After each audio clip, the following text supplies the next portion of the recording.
podcast hosted by Kaunas Regional Development Agency. We are your hosts. I'm Sina. And my name is Guada. And today our goal is to introduce you to European Parliament's website, Facebook, and Instagram pages. We are going to talk about what we like, what we don't like, and we are going to give just our opinion. So maybe something will change, something will not. So we will see about that. Enjoy the podcast.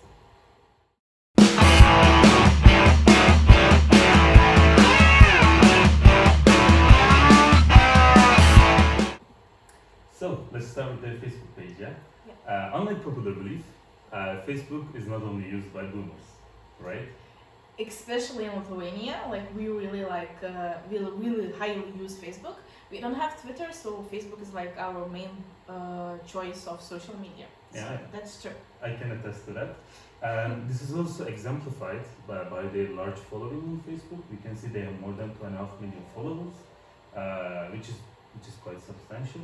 So it seems that they are reaching out to quite a large audience. Yes, and at the same time, you can see that Facebook page is kind of simpler. They are not putting a lot, maybe not to say a lot of effort, but for me, the colors are a bit off. I would like to see more bright colors because the profile picture and the wallpaper are both blue. So maybe some yellow, some technical things, just to attract attention. And when we with Sina opened their page, the first post that came to our mind that really attract our attention was this one. So we chose today to present you this post and talk about it a bit. So the topic of this post is reusable energy. It talks about different countries, how they use reusable energy and which countries are more into it. So for me as a Lithuanian, I didn't know anything actually about that. I'm not really interested in that. So it was really good information to look into. Absolutely. As you're saying, it's informative, but on top of being informative, it is presenting this information in quite an accessible way. Yes. They are using visuals, they are using infographics. So I do agree that it's quite nice that they are doing this. Additionally, the topic itself is quite nice because it touches upon topics that are really current in the European Union. So as we know, climate change is a big issue that a lot of European citizens care about. So renewable energy absolutely connects to that. On top of that, there is the Russian invasion of Ukraine, which really increased the natural gas prices and other energy prices. So this post, I guess a total plus points. Yes, and at the same time, we can think about how it's really hard to reach youth. It's really hard to get our attention. So these kind of posts are one of the best examples. It has bright colors, it catches the eye, and at the same time, if you want to read more about it, you don't have to go and search information. In the end of the post, you can see there's a link to their website when there's more information. So that's really easy accessibility is one of the important factors. Wanting to reach youth. So from us, this post is really good. It's reachable. It has all good points. So we agree that we pass it. A+. 8+.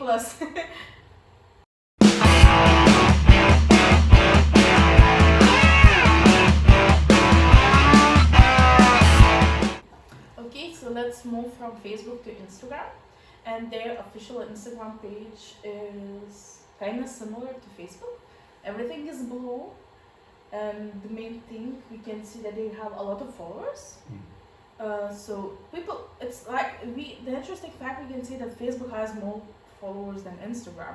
So it's a kind of interesting, I think, because we tend to use Instagram more. Youth, so we can say we can assume their youth is not following European Parliament as much.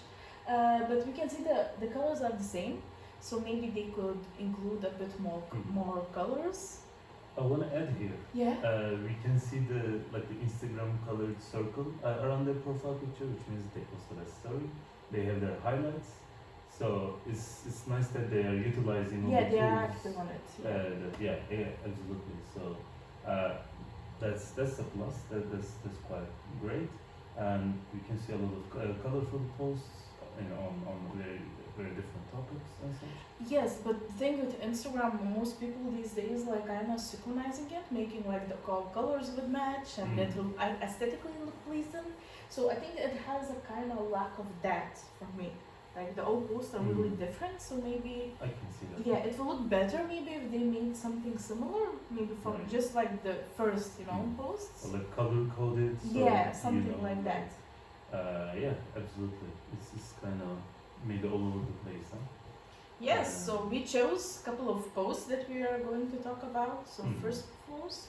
So the first post that we want to talk about is the post about Sakharov Prize that was given to Saleh Nikhba, who represents family of Gina Amin, who was whose death caused protests in Iran for women's liberation and women's rights in Iran. So we can see that the European Union is giving a prize to their family via their logo, which is great. We can see that the European Union is looking after European values, not only not only in the home but also abroad, and getting involved with movements globally. So that is an interesting information that they are providing on their Instagram. And I think for the youth, for like people like us, it's like a really interesting and good thing, because most of us have friends that they are all around the world. So it's good to know that people from all places of the world kind of can get into it. Like they know the situation, they can see how European Parliament reacts to it. And it's only one post, there's actually a lot of information. So it's really good, and we can see that they are doing a good job. Like with posting this information, not only posting, but seeing people not from the European Union only, but like giving some acknowledge to. You make a great point. I can also speak from my experience that people who are living in European Union, they are not only European-born European citizens. Some of us have background in various countries. It's a very multicultural continent. So it is great that the European Union delves into issues of citizens of their various backgrounds. And I mean, like the first line for Women for Life for Freedom, that comes from Persian and Kurdish slogan, Jinjian Azadi. So we can see that it also represents the multicultural aspect of European Union. So amazing. Yeah.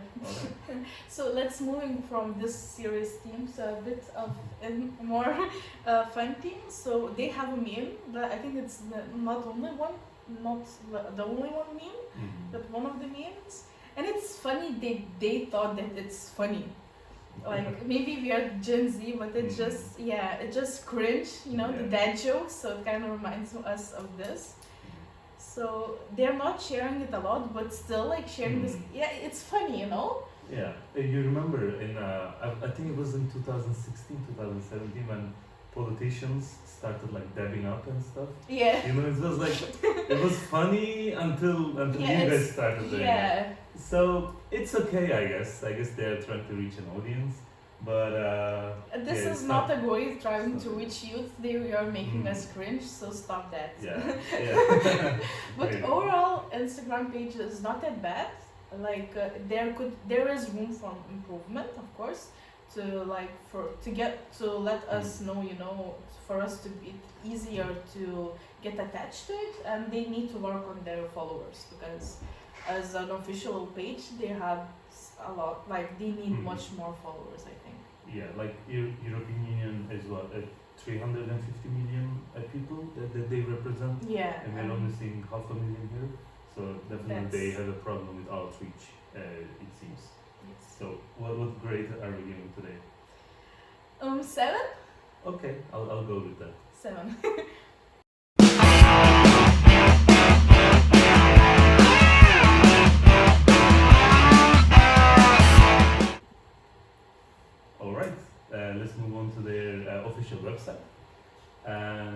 we have some criticisms regarding their website, which is that the user interface is kind of old.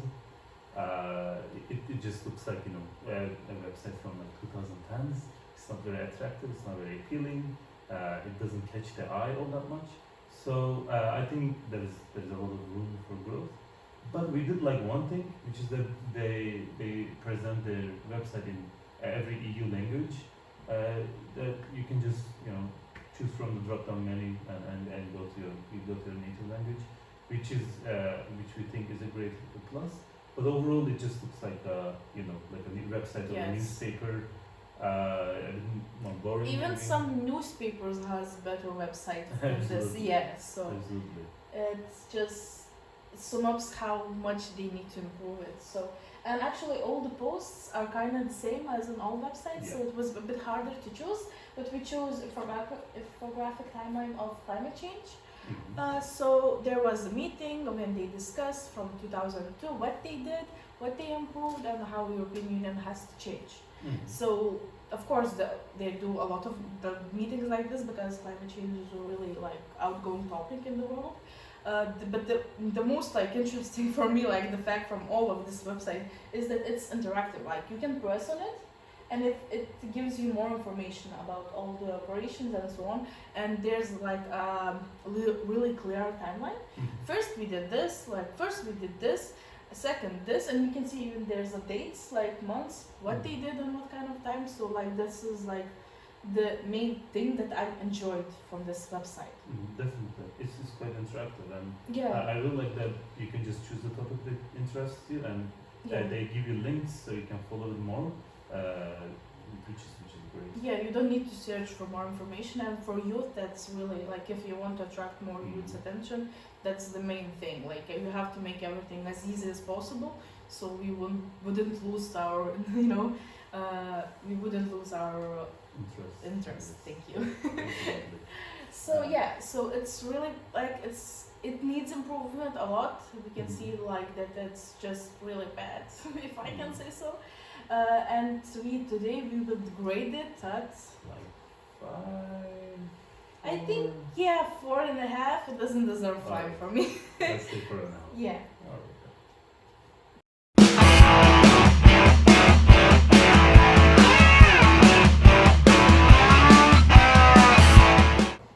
Alright, so why did we do all this? It is because European elections are coming up, and we should vote, right? Of course, you should vote. Absolutely. So, and before voting, it is really important to stay up to date, to understand what are the important topics, what are your values, and how it aligns with all of the parties and people running for election. And one of the best ways to do that is following social media. Yes, especially for us young people, social media is one of the main sources of information.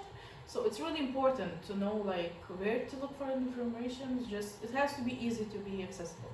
So Sina, what kind of social media would you choose to do your research? Personally, I would have to go with Instagram, and even though it was a bit clustered, I really like that the information was really concise. It was to the point, and there were a lot of pictures, so it was visually appealing to me at least.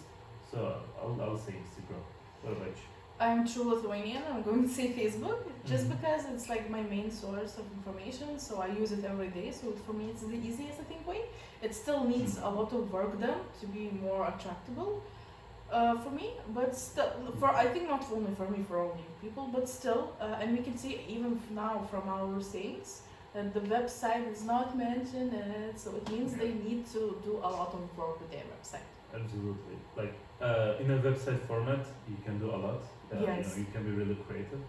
So I think they need to add like a selling point, and they need to ensure that the website is not just a copy of their other social media accounts. So there is definitely a room for growth there. So yeah, absolutely. Yeah, that will be also. The elections are coming. Let's all do our research and go vote.